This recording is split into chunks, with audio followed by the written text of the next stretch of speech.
पे खड़े अस्सलाम होकर। वालेकुम रहमतुल्लाहि वबरकातुहू हुज़ूर। वालेकुम सलाम। अक्सर का सवाल ये है कि हिंदुस्तान में अक्सर आबादी हिंदुओं की है, तो उनको किस तरह से इस्लाम की अमन पसंद तालीम से मुतारिफ़ करवाया जा सकता है? किस तरह करवाया जा सकता है? अब कर तो रहे हैं, इतने सी पीस सिम्पोजियम कर रहे हैं और बहुत सारे जो मेरे ख़ताबात हैं उनको भी वहाँ बयान करते हैं। ख़ुद आपके मुकर्रीन जो हैं वो भी ख़ताब करते हैं। उसमें बहुत बड़ी तादाद हिंदुओं की भी वहाँ आती है, बड़े पढ़े लिखे लोगों की भी आती है, प्रोफेसरों की भी आती है, सियासतदानों की भी आती है। और वो अच्छे कमेंट्स भी देते हैं कि जमात अहमदिया के जो इस्लाम की तालीम पेश कर रही है, ये अमन पसंद और पूरा अमन तालीम जो है, इसके बारे में तो हम पहली दफ़ा सुन रहे हैं और इससे बड़ा असर होता है हमारे पे और बड़े अच्छे अच्छे कमेंट्स लोग लिख के दे के जाते हैं।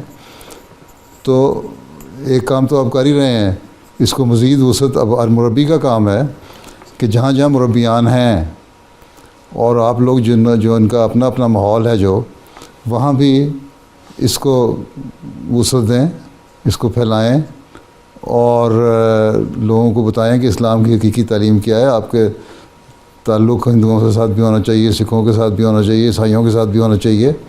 जिन जिन इलाक़ों में आप रहते हैं, जब रुख़सतों में वापस जाते हैं अपने घरों में, तो वहाँ अपने अपने दोस्तों से, स्कूलों के पढ़ने वाले आपके दोस्त होंगे, उनसे भी बातचीत करें।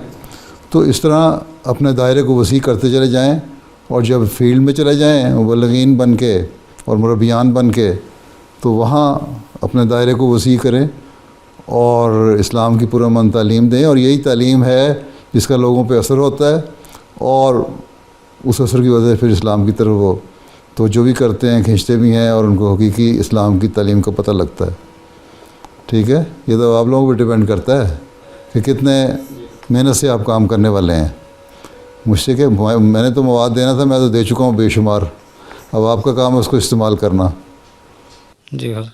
ठीक है, ठीक। चलो फिर बैठ जाओ। नेक्स्ट।